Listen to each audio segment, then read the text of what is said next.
Underground news کے ساتھ میں ہوں مشال ارشد۔ اب رخ کرتے ہیں آج کی اہم خبروں کی طرف۔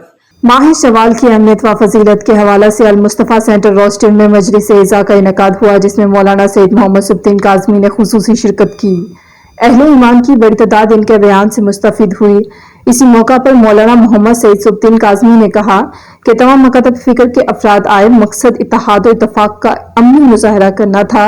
ان کا کہنا تھا کہ پاکستان کی موجودہ کشیدہ صورتحال پر بات چیت ہماری طاقت مسلح افواج اور عدلیہ اسے کمزور کیا جا رہا ہے۔ ان کا کہنا تھا کہ ہم دہشت گردی کے خلاف ہیں۔ اسلام دہشت گردی نہیں بلکہ امن کا دین ہے۔ پاکستان سے برطانیہ کے دورے پر آئے کاروباری و سماجی مذہبی شخصیت سید اسد علی خان کا کہنا تھا کہ مولانا سبطین کاظمی کی باتوں سے مستفید ہوئے۔ انہوں نے پاکستان میں اتحاد و اتفاق کے بارے میں جو کہا، تمام بین المذاہب افراد کو اکٹھا ہونا چاہیے تاکہ پاکستان اور بین الاقوامی سطح پر امن و آشتی آ جائے۔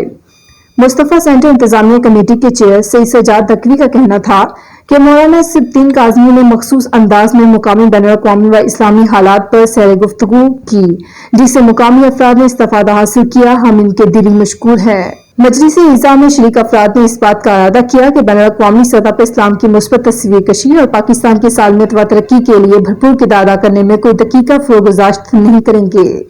ایک دعائے خیر کی جو ہے ایک تقریب ہوئی اور پھر وہاں پہ مغرب اور عصر کی نماز بھی ہوئی اور وہاں پہ تبرک شوال کا جو ہے سارا بندوبست تھا اور قبلہ سید سبطین کاظمی صاحب بھی ہم نے ایک بہت بڑے عالم سے اس سے استفادہ لیا۔ بسم اللہ الرحمن الرحیم۔ آج روسٹیل میں المصطفیٰ سینٹر میں تمام مکاتب فکر کے لوگ اور کمیونٹی تھی۔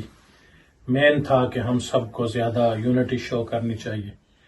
پاکستان کے اس انداز میں مقامی حالات پہ اور انٹرنیشنل حالات پہ اور اسلامی حالات پہ بڑی سیر حاصل گفتگو کی، جس سے کافی جو لوکل پاپولیشن ہے مختلف مکاتب فکر کے لوگوں نے استفادہ کیا۔